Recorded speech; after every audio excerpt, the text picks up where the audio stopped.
The other kids could make the books talk. They'd pick the books up and words would come out. He said, to me, it just looked like lines and circles and squiggles. I had no idea where the words were. The teacher began hassling me because I wasn't be able to read. And by the end of October, the kids were making fun of me because I couldn't read. And I realized it wasn't going to be too long before my mom and dad found out that I wasn't doing my job.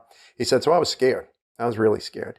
He said, but I was also a real resourceful kid. And I looked around the room and I noticed there was another kid in the class who couldn't read. This kid couldn't read a lick. And yet nobody made fun of him because he couldn't read. And the teacher didn't hassle him because he couldn't read, because he was deaf. He wore a hearing aid. He had a hearing loss. And because he was deaf, no one expected him to read on time.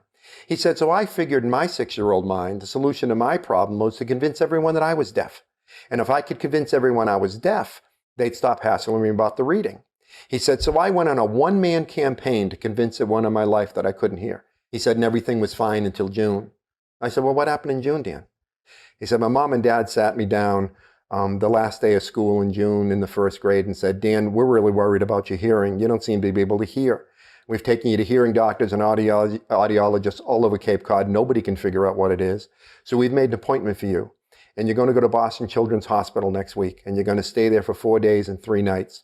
And they're going to do exploratory ear surgery and have your adenoids surgically removed. And this 6-year-old kid went through 3 days of surgery rather than tell his parents what he had done. Can you imagine the trauma of a 6-year-old child going through surgery that only he knows he didn't need?